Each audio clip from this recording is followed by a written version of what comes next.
Namaste everyone. Hi, I'm Cheryl Mascarenhas. I am an embryologist. I am a yoga practitioner, a yoga teacher, and a wellness corporate specialist with GALF.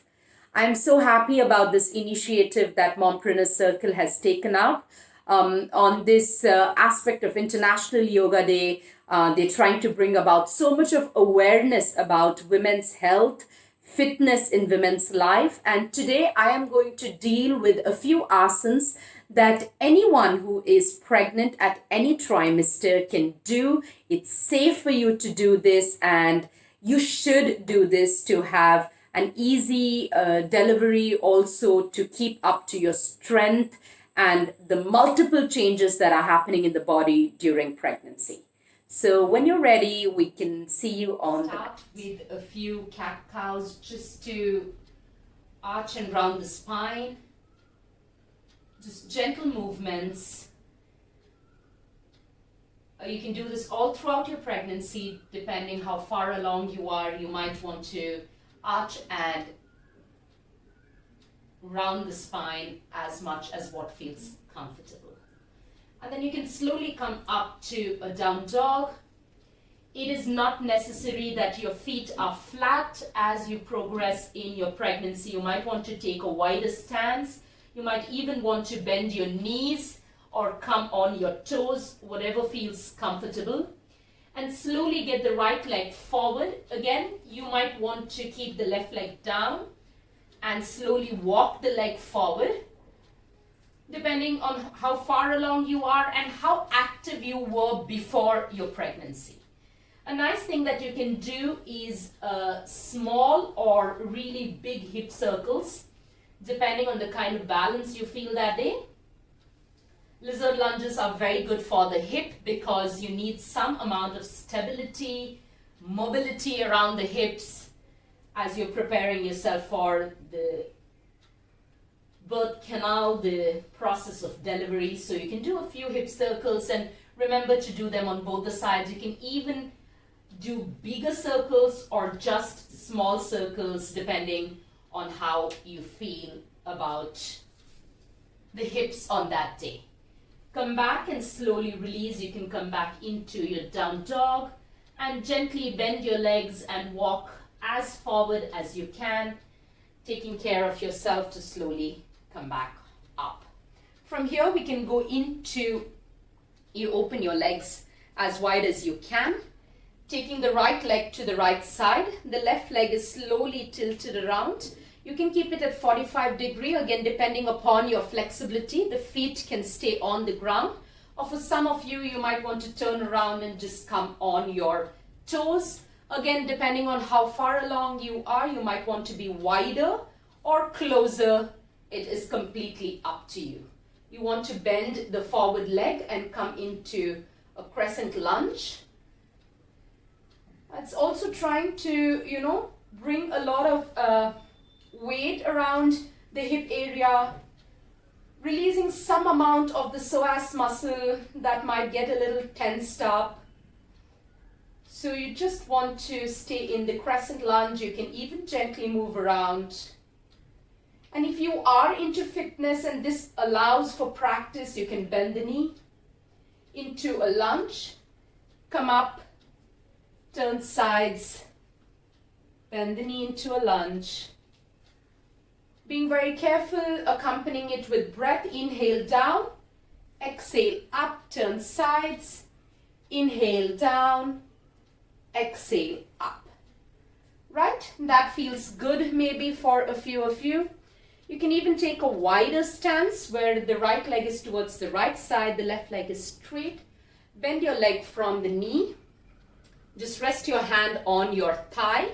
And if you can, lift the other hand up, straight ahead or over your ears, whatever feels comfortable.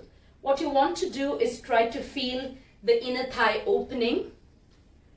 And you're slowly trying to put your weight down. These are very good to prepare you for your delivery and also keep your hips very active so you don't lose the musculature or you don't lose the kind of support you want. That is side angle. You can even do a warrior 2, opening up your arms. If it feels too much, you can come out of it, slowly go back into it. When you inhale, you go down. When you exhale, you come up. You can even go into a warrior 3 if you feel you have balance on that day, gently bending the leg and slowly trying to lift the opposite leg up. It's okay, it does not have to be too fancy. If you can't, you can keep some blocks and keep your hand on the blocks. If you don't have blocks, keep 2 bottles or containers where you can just keep your hands on them. Stay here. This is again depending on your balance. How do you feel that day? If you feel good about it, you can do this posture. Otherwise, you can avoid. The other good things for the hips are a goddess pose. You can just turn your hips, turn your legs around. If you can't go all the way out, you can just keep them at 45 degrees and just sit low. You can keep your hands on your knees, but don't try to put all your weight on them.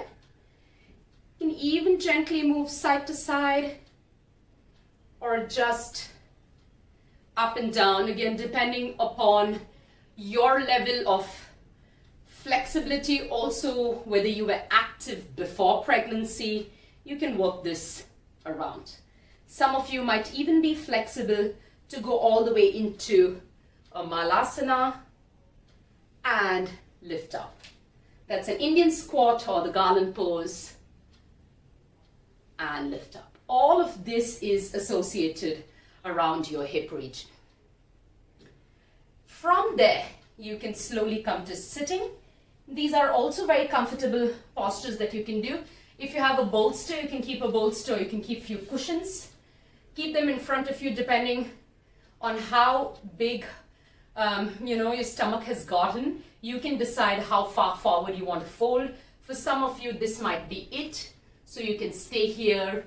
If you're early in pregnancy, maybe you can go a little lower. It's kind of restorative, but still helping the hips. You want to keep the legs engaged, fingers facing up, not letting it go. So there's activation in the legs. And you slowly just settling down. It's a good place to stay. Also very good for the inner thigh. If this feels too much, you can go into Janushirasana. So the ideal posture is when your legs are close to the groin, the other leg is straight forward, and you fold down depending on how much you can move. When you're early in the pregnancy, maybe you can go all the way down, depending again on your flexibility. Later in pregnancy, maybe you cannot, so you can gently move the leg towards the side and then just stay here. Again, you can keep the bolsters or cushion if you need, or if you have just your forearms to support you, you can do that. Do it on the right side and then on the left side. Repeat this whole set of few asanas like 2 times or 3 times depending on your energy levels and how you feel. And then you can easily go into a shavasana where you can still use your cushions or bolster and keep your leg on it